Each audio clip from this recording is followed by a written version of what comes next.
And a good Thursday morning to you. Welcome into the Nick Craig Show, streaming live this morning on YouTube, Rumble, X, and Facebook. Don't forget that you can take the show with you 24/7 on demand by checking out the Nick Craig Show podcast in your favorite podcast app.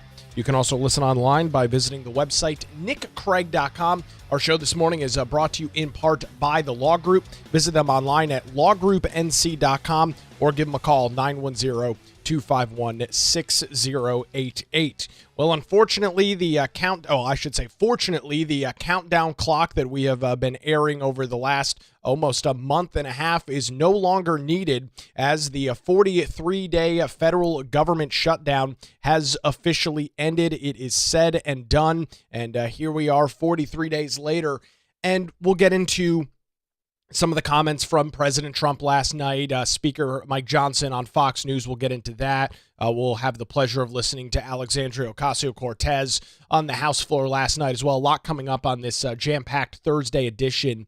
But I start off with this, and I kind of start off where I ended last night after watching the president speak. And we talked about this on the show earlier this week as well. This was all for nothing. I mean, we are in the exact same spot that we were 43 days ago. The exact same spot. Nothing has changed, except the federal government is now funded through January the 30th of next year. We are in the exact same spot. And so you have to begin to ask yourself, and Democrats admitted this publicly. I mean, this is not a surprise or secret. I mean, you heard Democrats over the last 40 some odd days saying that they knew that there would be hardships, that they knew that there would be struggles, that they knew that there would be pain, but they felt that it was justified because they were fighting for some of those ACA tax credit extensions that are expiring at the end of this year that are part of Obamacare. And so that was the fight. That was the avenue. That was the vehicle to try and get what they wanted politically, was to force a close of the federal government. And, well, to their credit, they did that. And it went on for 43 days. And the federal government officially opened just after 10 p.m. last night with the signature from President Donald Trump. But you really do have to ask yourself, and critically ask yourself, and I've been asking this now for over a month, what the hell was the plan here? What was the plan? That Republicans were just going to roll over and cave? That Republicans all of a sudden were going to vote in lockstep with Democrats to extend the failure that is Obamacare? Was that the plan all along? If so, the Democrat Party not only needs new leadership, they need new staff, they need new advisors, they need new consultants. I mean, they need something, because that was never going to happen. That was never going to happen under any circumstances. And so you now kind of reflect on what the last 43 days were. Major slowdowns at American airports, more than 30,000 flights delayed and or canceled during the shutdown, a lot of those coming just within the last week. Food stamps, you've heard the outrage over food stamps. We saw all of the videos and commentary online about how people were going to be starving and how there was not going to be any food available, and those goddamn Republicans just ruining people's lives all because of Donald Trump and the terrible MAGA Republicans. The entire world was crumbling in front of our very eyes. All for what? I mean, it's the whole situation lacks any semblance of clarity. The whole situation lacks any ability for normal comprehension. Because at the end of the day, 43 days later, the end result is what? Democrats caved. They got nothing of what they wanted. They didn't get any of the ACA extensions. They didn't get any of the USAID money reinstated, I should say. They didn't get any of the CBP, that's the Corporation for, or CPB, none of the Corporation for Public Broadcasting funded. That was money for PBS and NPR. They got none of that. The can has just been kicked down the road, unfortunately, once again. And there's a great comment coming in on our Rumble live chat this morning. A CR is not the solution. I'm in full agreement. And let me be clear, I'm not happy that we are in a position once again where we're discussing CRs. I think it is a failure of Republican leadership in both the Senate and the House that put us in this situation. No question about it. CRs is just lazy governance at the absolute, and I mean absolute worst. And this is unfortunately something that both parties are equally as guilty of. We see CRs when Democrats have the majority. We see CRs when Republicans have the majority. I mean, I shouldn't even have to say this, but the fact that we operate our federal government under last minute CRs, always consistently going down to the absolute 13th hour every single year, every couple of years, it's just kind of a joke. It's not necessary. It's not needed. It shouldn't be that way. And I'm hopeful, and in some of the reporting last night and some of the reporting that I've read this morning, Republicans have 2.5 months to, frankly, get this figured out. They've got 2.5 months to get all of the appropriation packages dealt with. To hell with the Democrats if they don't want to vote for them. It doesn't matter. You can nuke the filibuster in the Senate. We'll get into that coming up if need be.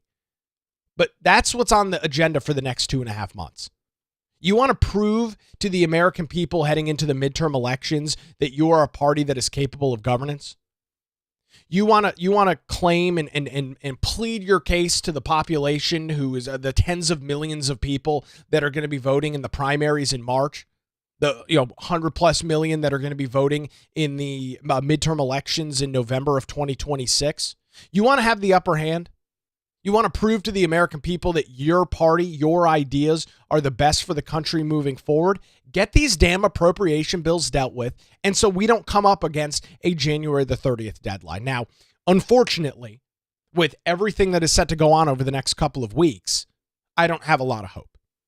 I just don't. If Democrats were in office, I wouldn't have any hope, and with Republicans being in office, I don't have any hope either. Thanksgiving is 2 weeks away, so take a break for that. Then we roll into Christmas, the new year, and bam, we're back in Congress. First week of January, we're less than 3 weeks away from a federal government shutdown again. I hope I'm wrong. I hope Mike Johnson, I hope John Thune, I hope President Trump, I hope I can be proven wrong on this. But if I'm being honest, I don't have a whole hell of a lot of confidence that we're not going to be here 9 weeks from now, you and I on this show, talking about how, here we go once again, a new CR on the floor. I don't have a lot of confidence that is not going to be the situation. So let's go back to last night. This was very well telegraphed. We knew this was going to happen. It started over the weekend. For folks maybe that are just joining us here in the middle part of the week, get a busy week going on. On Sunday, there were reports and a test vote in the United States Senate with 6 Democrat senators crossing the aisle, voting with Republicans in the Senate to get over the 60 vote threshold, the filibuster threshold, to continue the operation of the government, federal government, through this continuing resolution, this CR. So that was over the weekend. The official vote on that happened on Monday. Mike Johnson worked on getting congressmen and women back to D.C. over the last couple of days, and that played out Wednesday. You had a vote in the United States House that took place. 6 Democrats crossed the aisle, voted with Republicans. One of them is in North Carolina. We'll get to the details on that. It is pretty significant. We'll have that coming up here in just a few minutes. And then about an hour and a half after their vote, 2 hours after their vote, the legislation made about a 2-mile trek from the United States Capitol to the Resolute desk in the Oval Office.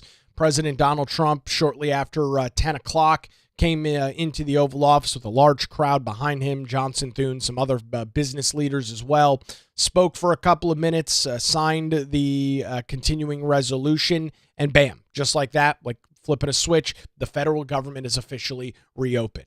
Now, some of the lingering impacts, the biggest for most people was probably travel, and I'll get to the travel thing in just a second.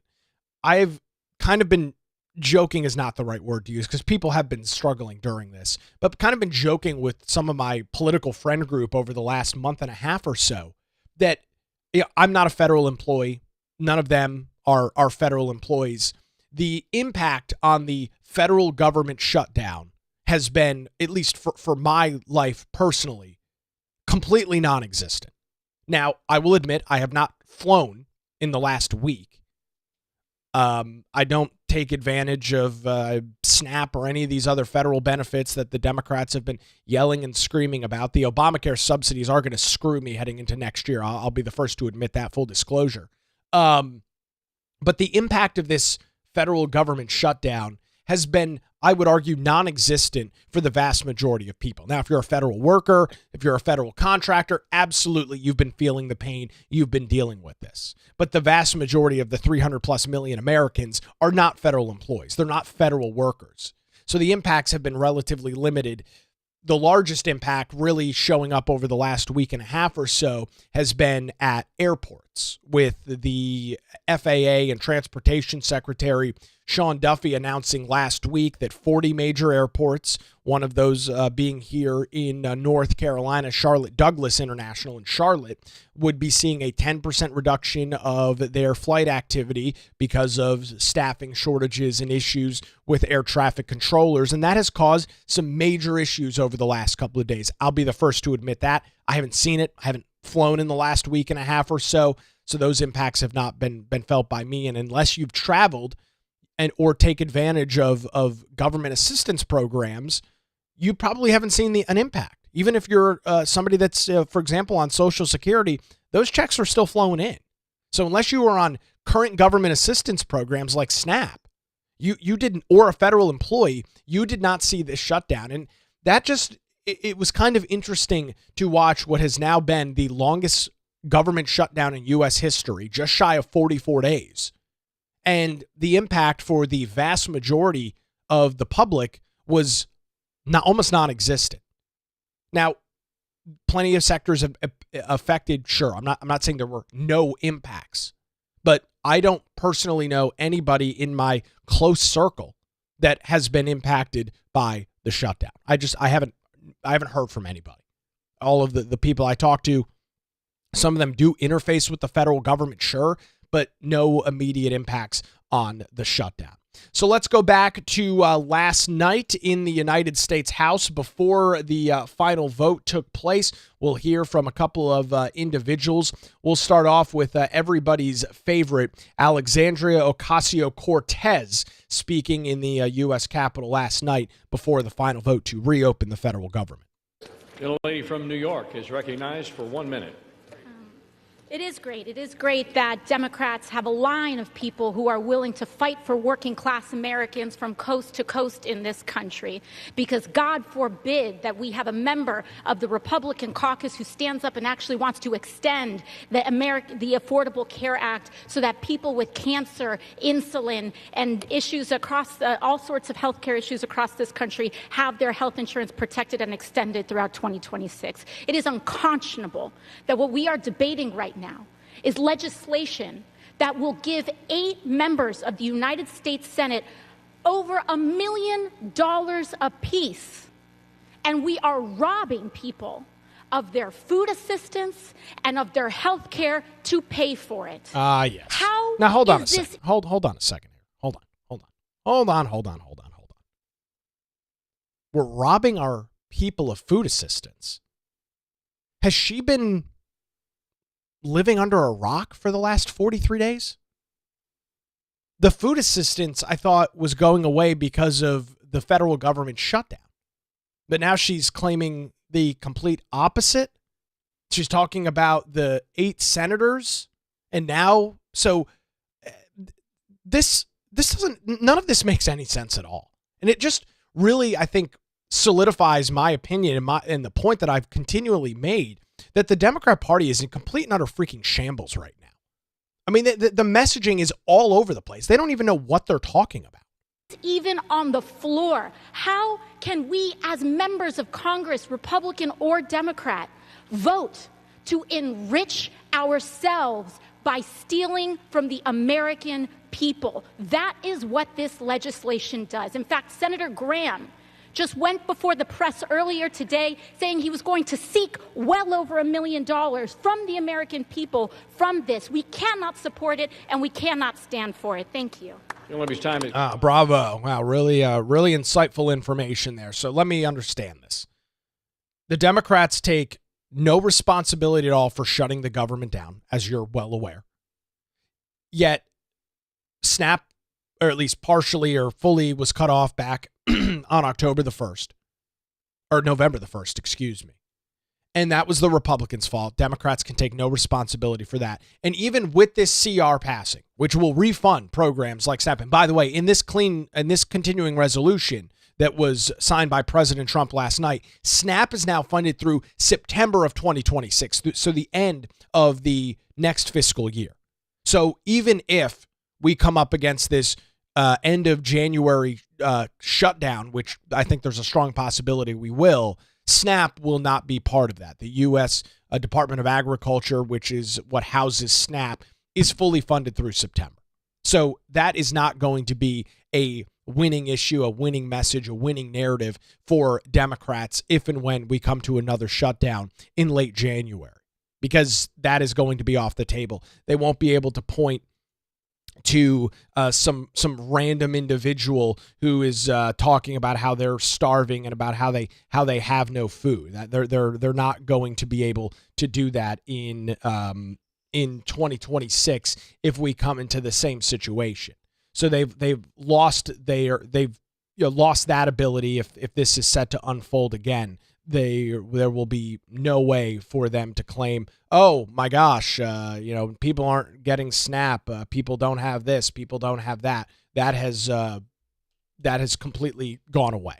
So that is off the table in terms of any sort of negotiating leverage, any sort of public media perception, any ability to try and win over the hearts and minds of the American people. That is going to be completely nuked and completely gone as we head into next year. So that's AOC. Very insightful commentary as always from her. I'd expect nothing the less. We'll then turn our attention to the House Minority Leader in Hakeem Jeffries, speaking for the vast majority of Democrats on Capitol Hill. Fight will end. Only two ways, Mr. Speaker, that this fight will end. Either Republicans finally decide to extend the Affordable Care Act tax credits this year, or the American people will throw Republicans out of their jobs next year and end the speakership of Donald J. Trump once and for all. That's how this fight ends. Wow, bravo. Mr. Speaker, during this painful Trump-Republican shutdown, what we've seen is two different philosophies in terms of how to govern for the American people. The Democratic Party philosophy is clear. We are ready, willing, and able to find bipartisan common ground anytime, any place. I got to pause Hakeem Jeffries here. By the way, it sounds like he drank half a bottle of Ambien, downed half a pill bottle worth of Ambien before he went up and spoke on the House floor last night. This is always what they say. And it is always, and I will always call this out and point this out. When you hear, for the vast majority of Democrats, when you hear the word bipartisan come out of their mouth, let me tell you what that means. It does not mean what you and I would think of as a bipartisan bill, a bipartisan solution. When somebody like Hakeem Jeffries or AOC says we need bipartisan solutions, they mean they get what they want and Republicans get nothing. That is their definition of bipartisan. We get everything that we want and you just have to vote with us. By definition, that is not bipartisan, but it is a constant meme that you will hear from those on the political left. Always. It's the same word every single time. Bipartisan, bipartisan, bipartisan. They're not interested in bipartisanship. They're interested in one-party rule. They're interested in calling all of the shots all of the time. They don't have the ability to do that because they ran a horrifically bad presidential candidate in 2024. They got themselves wrapped up in all of these stupid culture war issues, like trans men and women's sports, and all this other stupid garbage, and convinced the American people that they were so crazy that they weren't going to support them. That is why Trump won 7 swing states in the popular vote. That's why Republicans won a overwhelming majority in the United States Senate, and it's why Republicans held on to a majority in the House. But yes, let's hear more about the so-called bipartisan solutions here from the Democrats. Yeah, let's listen in. To enact spending agreements that actually make life better for the American people. But in order to do that, we need to have partners on the other side of the aisle who are actually willing to find a bipartisan path forward. But what we've seen from Republicans from the very beginning of this presidency is a my way or the highway approach. That's been the Republican philosophy. Jam your extremism down the throats of the American people. That's what we've seen from day one of this presidency. That's the reason why the government has been shut down by Republicans and Donald Trump for the longest period of time in American history. Now, I'm going to say the obvious part out loud here. There, again, masterful work by either Trump, Thune, Johnson, some conglomerate of those three and their staff for putting not a single policy wish list item in this CR. What you just heard come out of Hakeem Jeffries' mouth, which is most of what you hear come out of his mouth, is complete and total BS. There was no extremism in the CR. There was not a single Republican, MAGA, conservative policy item or agenda, bucket list item, checklist item in that CR. It is the same thing that they voted for. Hakeem Jeffries himself voted for in March of this year. Chuck Schumer voted for in March of this year. And so he can do his damnedest. And by the way, in this case, he's doing, in my view, a piss poor job of this. He sounds like he's got no energy left. This is a guy who is so defeated. This is a guy that is dealing with a complete and total war within his party. And it's obvious. Look at his body language. Look at his voice. Look at the way that he's speaking. He's just defeated. This is the reason that the government is shut down. Donald Trump and his extremist agenda. Donald Trump and the extremist MAGA agenda. Yet if you ask Hakeem Jeffries to list a single extremist MAGA agenda item in this CR, he can't point to one because it doesn't exist. It just doesn't. That is a fact. You can't, there's no room for debate on that. There's no room for opinion on that. There's no Republican wish list policy items in this CR. In the original one that the House voted for in mid-September and the one that was voted on yesterday, it just doesn't exist. There's no truth to what the House Minority Leader is saying. What have we seen from Donald Trump and Republicans during this shutdown? A consistent unwillingness to actually find common ground in order to make life better for the American people. Donald Trump, during this shutdown, found the time to play golf week after week after week. Donald Trump found the time to pardon serial fraudsters like George Santos and Rudolph Giuliani. I guess he's not going to mention that President Trump found the time to fly to Israel and broker a peace deal between Gaza and Hamas. Guess he's not going to mention that President Donald Trump also found the time to fly to Asia and meet with business leaders of a vast majority of Asian countries and secure hundreds of billions of dollars worth of investment in the United States. I guess Hakeem Jeffries isn't going to point that out. And I caught something interesting. I don't have the clip for it, but it's just coming back to my mind. I was watching Fox News last night while I was waiting for Trump to speak. Had it on in the background, and Peter Doocy, who is the White House correspondent, chief White House correspondent for Fox News, was on with Sean Hannity. And Peter Doocy said that, he's obviously covered politics for quite some time, that this administration did not allow the federal government shutdown, which, as much as Hakeem Jeffries wants to claim, was not caused by the Republicans. I mean, Democrats didn't vote in the Senate to get to the 60 vote threshold. So you can point your finger at the Republicans all you want, but nobody is buying that. Nobody is believing that. This administration was not going to just sit around for 40 some odd days and wait for this to be resolved. Plain and simple. They just weren't going to do it. You saw the trip to the Middle East. You saw the trip to Asia.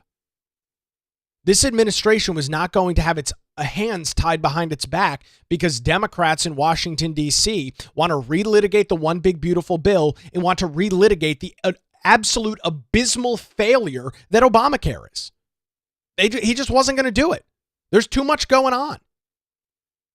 And I thought that was an interesting, a little bit of interesting insight there from Peter Doocy, making the point that, yeah, this obviously was a problem. It obviously affected a lot of individuals. There were impacts, but this administration wasn't just going to sit on its hands and wait for a couple of Democrats to cross the aisle, which is, of course, inevitably what happened after bitching and complaining about for 40 some odd days that Republicans are destroying the country and people are going hungry and nobody is getting paid, to eventually cave, get nothing, and then vote to reopen the government. So Hakeem Jeffrey, I mean, he looks terrible in this clip. He's got absolutely zero energy at all. He's got absolutely no enthusiasm in his voice.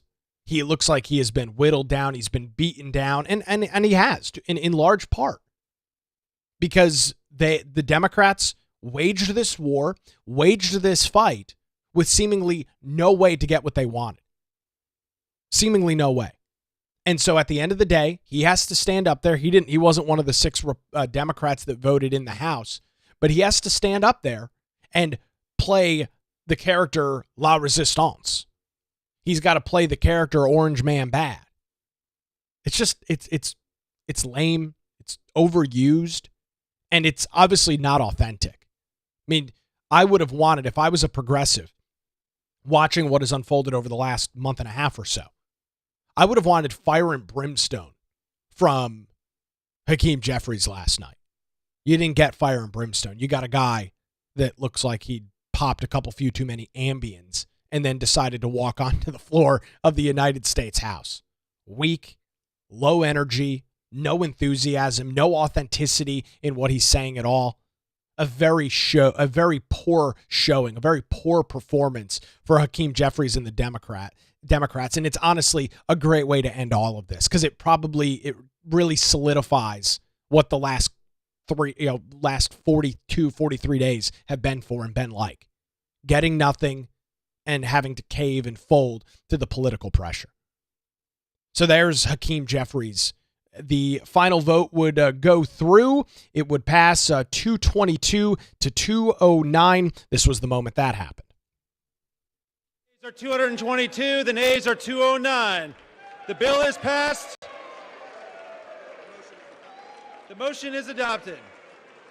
The bill has passed. The motion is adopted. So after that took place, the bill made its 2-mile trek from the Capitol, from the United States Capitol, over to the Oval Office, to the White House. And President Donald Trump spoke about the shutdown. Not super long, about 10 minutes. It was late. It was probably 10:15, 10:20 by the time he started speaking last night. Spoke about some things. We'll get into his comments coming up here in just a couple of minutes. Plus, we'll dive into one of the Democrats, one of the 6 that voted with the Republicans in the House last night to reopen the government. There is a strong North Carolina tie and connection, and it's a very smart political move for Congressman Don Davis. We'll get into those details coming up here in just a couple of minutes. But before that, I do want to let you know that when legal challenges arise, make sure you put your trust in Melissa Gott and her absolutely fantastic team over at the law group right here in Wilmington. Since 2003, their experienced attorneys have provided high-quality, affordable legal services across the eastern half of our state. Whether you're facing a divorce, navigating a real estate transaction, or maybe you're in a position where you need a strong defense, the law group has your back. Their dedicated team ensures your questions are answered and issues are resolved as quickly as possible. Great news, folks. They're located in downtown Wilmington and just a phone call away at 910-251-6088, or you can visit them online at lawgroupnc.com, 910-251-6088. Give them a call or visit their great website, lawgroupnc.com, where you can read about a variety of legal challenges. They have a great blog over at lawgroupnc.com. You can view all the areas of practice in which they work in. You can read the bios and some details about Melissa and her amazing team. All of that available, lawgroupnc.com. The Law Group, experience and dedication you can rely on. We appreciate the Law Group and their continued support of the Nick Craig Show. All right, we'll grab a quick break. We'll transition over to the Oval Office. We'll hear from President Donald Trump last night. The 43-day government shutdown is officially over. We'll continue as the Nick Craig Show rolls on a Thursday morning, streaming live on YouTube, Rumble, X, Facebook, and available 24/7 wherever you get your podcasts.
Good Thursday morning to you. Welcome back to the Nick Craig Show. Thanks for spending some time with us, either live or via podcast, as we continue our coverage of the official ending of the federal government shutdown, the longest in U.S. history, after 43, almost 44 days. A continuing resolution did make its way through the United States House last night and then over to the White House for President Donald Trump's signature. This is the moment. This is how it unfolded in the Oval Office last night. It's very important what has taken place, because we've seen how good government can be and how bad government can be if people don't know what they're doing. For the past 43 days, Democrats in Congress shut down the government of the United States in an attempt to extort American taxpayers for hundreds of billions of dollars for illegal aliens and people that came into our country illegally, from gangs, from prisons, from mental institutions. They wanted to pay them $1.5 trillion, which would have really hurt our healthcare businesses and our recipients at levels never seen before. Today, we're sending a clear message that we will never give in to extortion, because that's what it was. They tried to extort, the Democrats tried to extort our country. In just a moment, I'll sign a bill exactly like we asked Democrats to send us all along, many days ago. This cost the country $1.5 trillion, this little excursion that they took us on. Republicans never wanted a shutdown and voted 15 times for a clean continuation of funding. There's never been a time when one or the other party ever didn't sign a continuation. It's just a continuation, not a big deal. It's a continuation, and we'll talk later. Yet the extremists in the other party insisted on creating the longest government shutdown in American history, and they did it purely for political reasons. I want to thank Speaker Mike Johnson, Senate Majority Leader John Thune, as well as House Majority Leader Steve Scalise, Majority Whip Tom Emmer, and numerous other great Republican leaders and congressmen and senators who are here and frankly spent a long time in Washington getting this thing to go away. I also want to thank the broad coalition of Americans that stood with us in this fight to reopen government, including the Teamsters, the American Federation of Government Employees, the Fraternal Order of Police, AMVETS, the National Small Business Association, the American Farm Bureau, the American Trucking Association. These are all incredible patriots. The Airlines for America, the Allied Pilots Association, the National Air Traffic Controllers Association, and many, many others, unions and non-unions. Over the past 7 weeks, the Democrats' shutdown has inflicted massive harm. They caused 20,000 flights to be canceled or delayed. They departed so many times, so late. People were hurt so badly. Nobody's ever seen anything like this one. This was a no-brainer. This was an easy extension. But they didn't want to do it the easy way. They had to do it the hard way. And they look very bad, the Democrats do. I'm going to pause the president right there because he, of course, is pointing out the obvious situation in the room. But sometimes the obvious does need to be pointed out. This has always been and was always a continuing resolution of which, as President Trump noted, Democrats and Republicans, which I wish we weren't in that situation, but Democrats and Republicans for decades have voted for CRs. Just earlier this year, back in March, Democrats voted for a CR to keep the federal government open until the beginning of October, which is, of course, what we just watched unfold. And so something switched. Something changed in this go-around, and it is hard to argue that this was anything but a now failed political attempt by those on the Democratic side of the aisle. They deprived more than 1 million government workers from their paychecks and cut off food stamp benefits for millions and millions more Americans in need. They caused tens of thousands of federal contractors and small businesses to go unpaid, and the total effect of the damage their antics caused will take weeks and probably months to really calculate accurately, including the serious harm that they did to our economy and to people and to families. So I just want to tell the American people, you should not forget this. When we come up to midterms and other things, don't forget what they've done to our country. I also want to call for a termination to the filibuster so that this can never happen again. If we had the filibuster terminated, this would never happen again. And don't forget, we have another date coming up in the not too distant future. We can never let this happen again. And we should be able to pass great, really great legislation. So I say terminate the filibuster because, by the way, the Democrats will do it immediately if they ever assumed office, which hopefully they won't. I'm going to pause the president there once again. I don't necessarily agree with the president on this. I'm not adamantly against it. I don't see the benefit of terminating the filibuster at this point. I mean, if there was going to be a time to do it, it would have been during this shutdown. And if you're going to terminate the filibuster, then it needs to be more than just a continuing resolution. I mean, the political strategy there is one that is very hard to put the genie back in the bottle. You terminate the filibuster and you turn it into a simple majority vote in the Senate. And the president makes the point that if Democrats ever get back into power, I mean, not ever, they will at some point. When Democrats get back into power, they'll terminate the filibuster. I don't know that that's the case. It's not going to happen in 2026. There's not enough Senate seats for Democrats to pick up. I mean, I guess it's possible. There's no such thing as never in politics, but the likelihood of them picking up a majority in 2026 is incredibly low just based on the math. It could happen, sure, but it's pretty low, at least as it stands right now, about a year out from the election.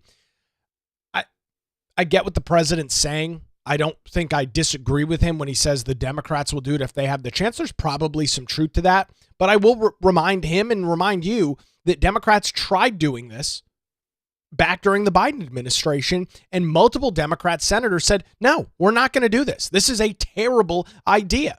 Now, will things change now that Donald Trump is in the Oval Office? Possibly. But he still seems pretty hell-bent on getting rid of the filibuster. So we'll just have to, I guess, wait and see if he's able to convince John Thune and Senate Republicans to do so.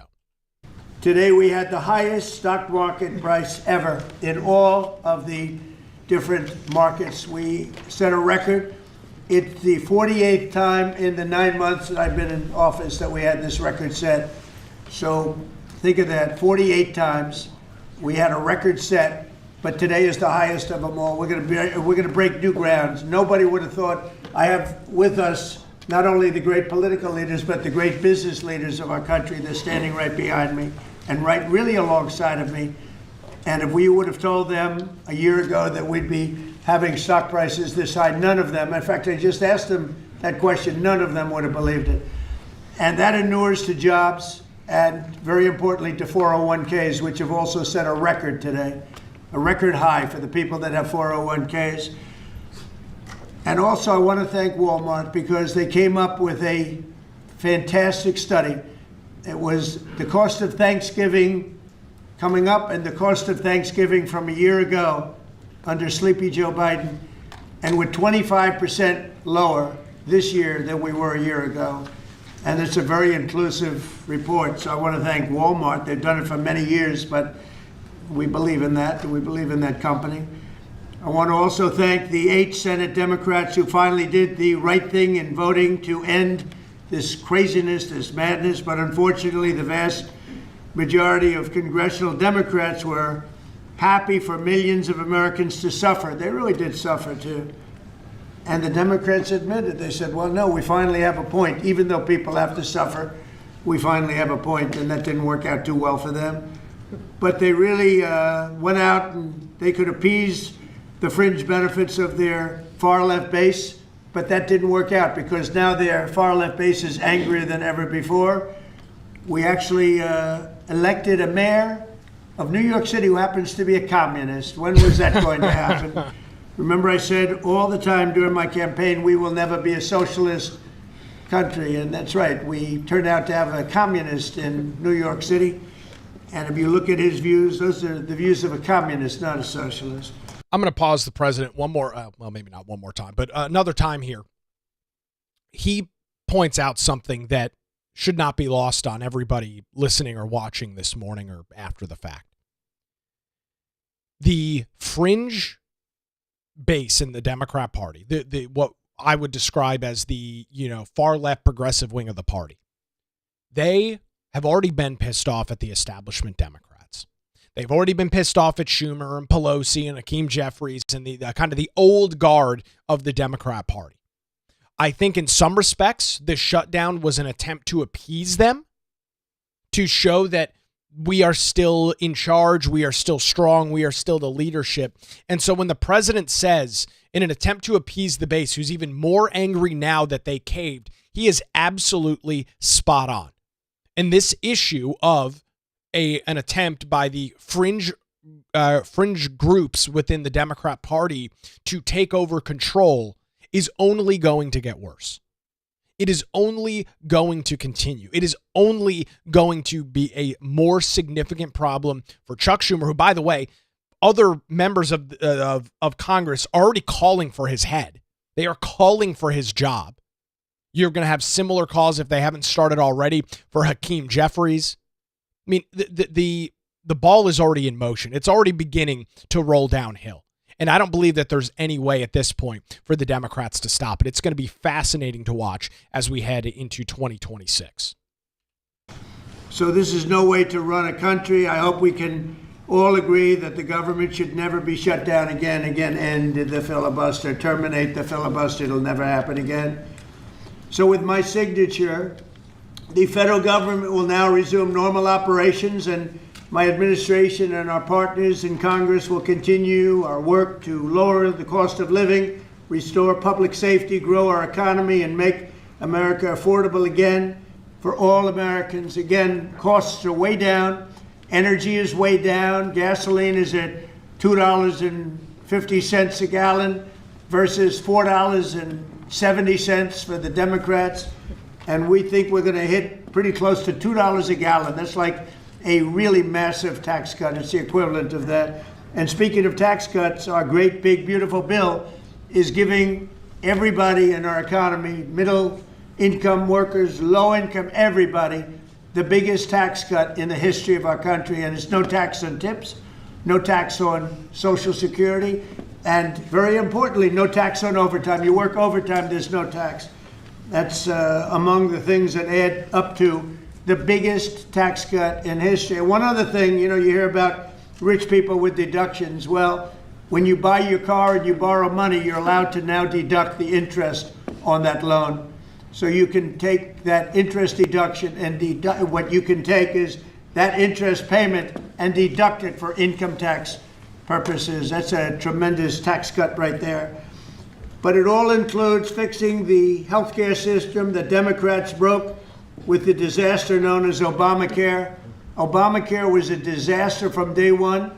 It's done nothing but go up. And if you remember President Barack Hussein Obama, when he came up with this crazy idea, he said everything's going to be great, rates are going to go down, payments are going to go down, everything's going to go down. It went the exact opposite with the biggest increase of healthcare in any country. It's a disaster. And I'm calling today for insurance companies not to be paid, but for the money, this massive amount of money, to be paid directly to the people of our country so that they can buy their own health care, which will be far better and far less expensive than the disaster known as Obamacare. And I've had, I think, great support. I've even had Democrat support. So we want the money that would be going to the insurance company, which is hundreds of billions of dollars. Their stock prices have gone up by 1,000% in many cases, 1,000% over a short period of time, because our country stupidly pays them so much money with this Obamacare scandal. So I want the money to go directly to you, the people. And you'll go out and you'll buy your own health insurance and you'll negotiate different plans and you'll get much better insurance and you will be an entrepreneur for yourself. So I'm always willing to work with anyone, including the other party. We'll work on something having to do with health care. We can do a lot better. We can do great. So much money is involved, and we're willing to pay so much money to the people. So we're going to pay a lot of money to the people. They're going to go out and buy their own health care, and we're going to forget this Obamacare madness. So with all of that, I just want to tell you the country has never been in better shape. We went through this short-term disaster with the Democrats because they thought it would be good politically. And it's an honor now to sign this incredible bill and get our country working again. Thank you. So there's the president in the Oval Office last night. He's talking about Obamacare, talking about health care. And, I made this point and I got some less than ideal comments from individuals, feedback, which I always appreciate.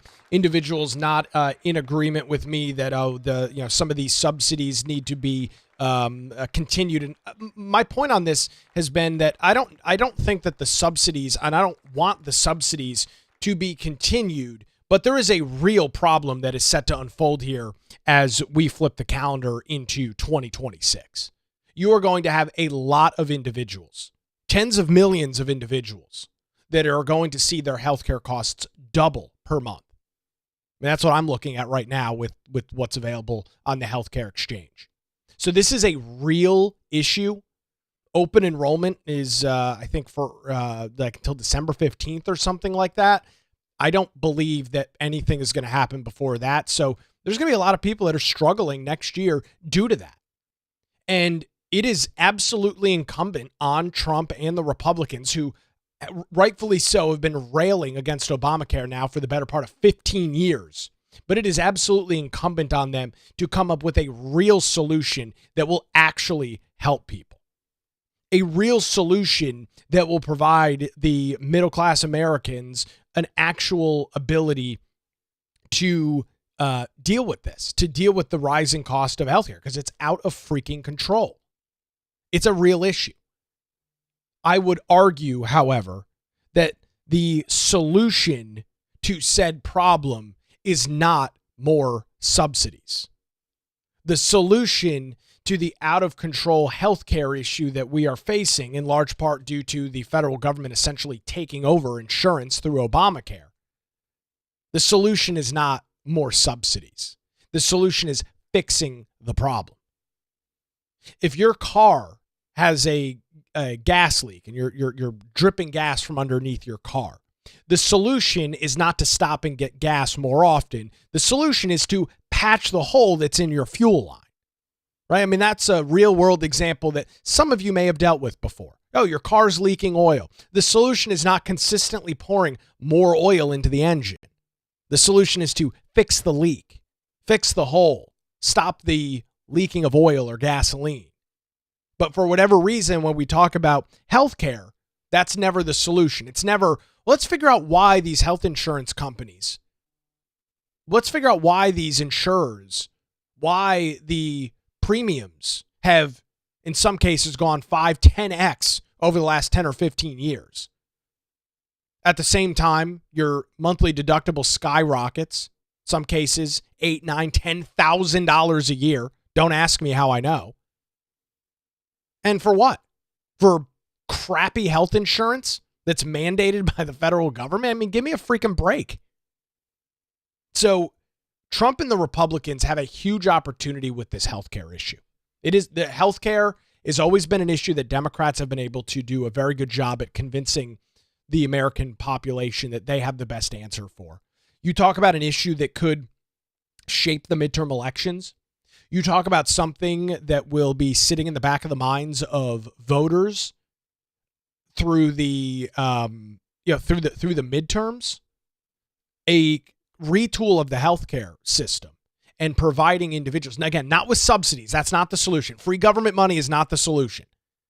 But providing individuals with relief on the rising cost of healthcare could be a major win for Republicans, not only President Trump, but for Republicans in the Senate and in the House as we head into 2026.